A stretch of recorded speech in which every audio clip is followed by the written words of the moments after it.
Hello friends, welcome back to my channel. और ये देखिए, आज हम बनाने जा रहे हैं इडली बर्गर। ये देखिए कितनी अच्छी ये इडली बर्गर बन रही है हमारी। तो आज मैं आपके साथ इसी की रेसिपी शूट करने वाली हूँ। और हाँ, शूट करने से पहले आपको मैं एक चीज़ और बता देती हूँ। अगर आपको मेरी वीडियो अच्छी लगी हो तो प्लीज़ मेरी वीडियो को लाइक करिएगा, चैनल सब्सक्राइब करिएगा, कमेंट करिएगा और शेयर करिएगा, बताएं कि आपको मेरी रेसिपी कैसी लगी। तो चलिए हम स्टार्ट करते हैं बनाना अपना इडली बर्गर।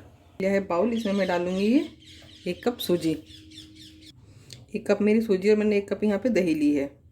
सबको करेंगे अच्छे से मिक्स इसको। साथ में अगर हमें लगे ज़रूरत तो इसमें थोड़ा सा पानी हम और ऐड करेंगे। मुझे लगता है कि मैं इसमें पानी और ऐड कर सकती हूँ अभी। ये देखिए, मैं इसमें पानी और डालती हूँ थोड़ा सा।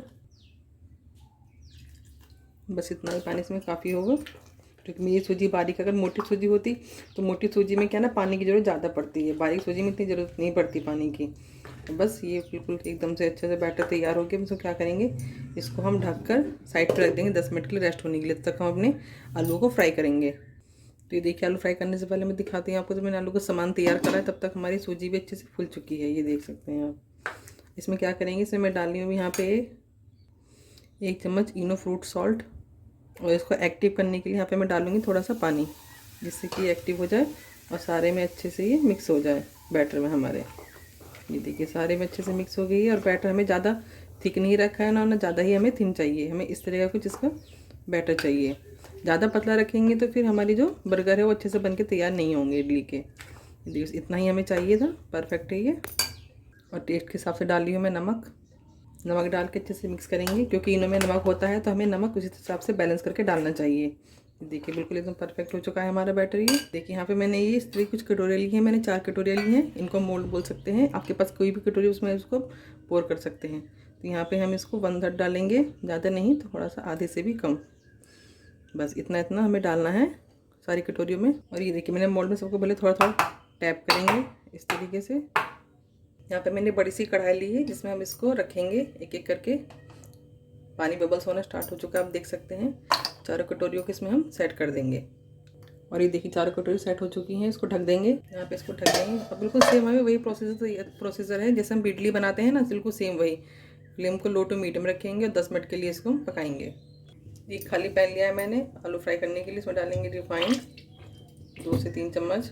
तेल हो चुका है, अगर इसमें डालेंगे सरसों के दाने, जीरा, आप देख सकते हैं जीरा और अच्छे से भुन चुका है हमारा सरसों के बीच। इसमें डालेंगे अदरक और कुछ कटी हुई हरी मिर्च।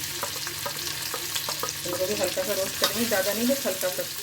ये हो चुके हैं फ्राई। प्याज डालूंगी इसमें। मैंने एक प्याज ली, जिसको मैंने चॉप कर लिया बारीक बारीक। इसको भी हमें हल्का सा बस गोल्डन ब्राउन होने तक ही फ्राई करना, ज़्यादा नहीं, बस हल्का सा इसका कच्चापन दूर हो जाए। आप देख सकते हैं प्याज अच्छे से हमारी फ्राई हो चुकी है। मैं इससे ज़्यादा उसको नहीं फ्राई करना है। इसमें मैं डालूँगी कुछ ड्राई मसाले। यहाँ पे चाट मसाला आधा चम्मच, धनिया पाउडर, हल्दी पाउडर, और यहाँ पे थोड़ी सी लाल मिर्च, क्योंकि मैंने हरी मिर्च का यूज़ करा है इसलिए मैं लाल मिर्च बहुत कम डाल रही हूँ। और स्वाद के अनुसार नमक। सबको डाल के अच्छे से मिक्स देंगे। और यहाँ पे मैं भर के डालनी 1 चम्मच सांभर पाउडर। ये ज़रूर डालिएगा, इससे इसका टेस्ट बहुत ही अच्छा आएगा। अगर आपके पास सांभर पाउडर नहीं है तो आप कोई बात नहीं, आप स्किप भी कर सकते हैं, कोई ज़रूरी नहीं है। ठीक है, अब इसमें डालेंगे हम बॉयल किए हुए अपने आलू। यहाँ पे मैंने 4 आलू लिए हैं, इनको मैं अच्छे से मैश कर लूँगी। आलू को मैंने अच्छे से मैश कर लिया। इसमें डाल देते हैं अपने आलू को। हमें बिल्कुल फाइन चॉप करना है, चाहे तो आप चॉप नहीं कह रही मैं, इनको अच्छे से मैश करना है। चाहे तो आप इनको एक बार कद्दूकस भी कर सकते हैं, जिससे कि बिल्कुल फाइन हो जाएंगे। अच्छे से मिक्स करेंगे सबको एक साथ। और ये देखिए अच्छे से मिक्स हो चुका है। इसको 1 से 2 मिनट तक लो टू मीडियम फ्लेम पे कुक करेंगे, जिससे कि सारे मसाले अच्छे से मिक्स हो जाएं आलू के साथ। और ये हमारा आलू से अच्छे से स्टफिंग बन के तैयार हो जाए। और आलू हमारे फ्राई हो चुके हैं। इसमें थोड़ी सी कसर रहेगी, इसमें डालूंगी थोड़ा सा ये गरम मसाला ज़रा सा। और साथ में मैं डालूंगी यहाँ पे कटा हुआ धनिया। और बस अच्छे से मिक्स देंगे। 1 मिनट के लिए कुक करेंगे, 1 या 30 सेकंड के लिए बस। और ये हमारा आलू की स्टफिंग बन के तैयार है। ये देखिए, स्टफिंग बिल्कुल तैयार हो चुकी है। फ्लेम को करते हैं ऑफ, इसको निकालते हैं अब हम। तो ये देखिए, हमारी इडली भी साइड में पक के बिल्कुल तैयार हो चुकी हैं। गैस को मैंने ऑफ कर दिया है। इसको हम निकालेंगे, ठंडा करेंगे, तब इनको हम अनमोल्ड करेंगे। और ये देखिए, ये ठंडे हो चुके हैं अच्छे से, मैं इनको टच कर पा रही हूँ। अभी क्या करेंगे, हम नाइफ लेंगे, उसकी हेल्प से इसको हम किनारों को हम ऐसे बिल्कुल खाली कर लेंगे चारों तरफ से। ये देखिए, मैं आपको निकाल के दिखाती हूँ। ऐसे टैप करेंगे और ये देखिए कितने आराम से अच्छे से ही निकल जाएगा। सारी इडली निकाल लेंगे ऐसे ही अपने बर्गर को। और ये देखिए मैंने निकाल लिया। अब मैं क्या करूँगी, मैं बीच में से अच्छे से कट करूँगी। नाइफ लिया है, बड़े आराम से इसको बीच में से ऐसे हम, जैसे कि टूटे ना ये, कट करेंगे धीरे धीरे। चारों तरफ से ऐसे ही कट लगाते जाएंगे और ये आराम से कट जाएगा। और ये देखिए बिल्कुल अच्छे से कट गया है, दोनों इक्वल इक्वल पार्ट में, ये देख सकते हैं आप। और इनको हम बनाएंगे। मैंने यहाँ पे 2 बर्गर काट लिए हैं ये अपने इडली वाले। आलू ठंडे हो चुके हैं हमारे। हम क्या करेंगे, जो आलू है इनको हम टिक्की का शेप देंगे हाथ से। देखिए आराम से अच्छे से ये हो जाएगा। और इनको हमें टिक्की का शेप देना है इस तरीके से। ये देखिए बिल्कुल एकदम आ गया ना टिक्की का शेप। इसको हम रखेंगे इस पर, लेकिन अभी बाद में। यहाँ पे मैं आपको एक अच्छे से बर्गर बिल्कुल बना के दिखाती हूँ, बाकी के हम ऐसे ही बनाएंगे। सबसे पहले यहाँ पे मैं लगा रही हूँ ये हरी चटनी है इमली, उसकी सॉरी धनिया की और पुदीने की चटनी है। ये लग के तैयार हो चुकी है। इस पर रखेंगे अपनी ये आलू की टिक्की। हल्का सा प्रेस करेंगे सारे में अच्छे से ये फैल जाए। और इस पर लगाऊंगी मैं केचप थोड़ा सा, इस तरीके से। यहाँ पे कोई सा भी टमाटो केचप ले सकते हैं। यहाँ पे मैं ऐड करेंगे थोड़ी सी मेयोनीज।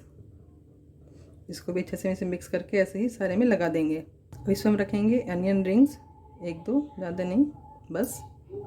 और जो हमारा बर्गर का ये वाला पार्ट है, इसे मैं ये मेयोनीज और सॉस को अच्छे से मिक्स करके अच्छे से स्प्रेड कर दूँगी। और इसमें थोड़ा सा चाट मसाला स्प्रिंकल करूँगी हल्का सा, बस। उसके बाद अच्छे से इसको हम रख देंगे ऐसे प्रेस करके। और ये देखिए मैं दिखाती हूँ आपको कितना अच्छा बर्गर दिख रहा है, आप देख सकते हैं। अब इसको हम सेकेंगे। पैन हो चुका है गरम, मैं इसमें डाल रही हूँ रिफाइंड। और अब बर्गर को हम इस पर रख के सेक लेंगे।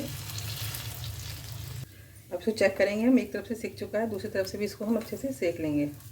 और ये देखिए कितना अच्छा सा क्रिस्पीपन आया है हमारी इडली पे, बिल्कुल एकदम बढ़िया सा। तो जब से सिक जाएगा ये तो एकदम से कुरकुरा बन जाएगा। दूसरा भी चेक करते हैं, दूसरा भी अच्छे से, ये देखिए अच्छे से सिक चुका है। इसको एक बार चेक कर लेते हैं हम। और ये देखिए इसे अच्छे से, इसको थोड़ा सा भी हम और सेकेंगे साइड से, थोड़ा सा प्रेस करके इस तरीके से। और ये देखिए अच्छे से सिक चुका है साइड से भी ये अच्छे से। इसको भी दिखाते हैं। ये देखिए अब दोनों बर्गर बन के तैयार हैं ये। और ये देखिए आपको मेरी बर्गर की रेसिपी कैसी लगी है। ये देखिए फ्रेंड्स हमारी बर्गर की रेसिपी बिल्कुल बनके तैयार है अच्छे से, आप देख सकते हैं।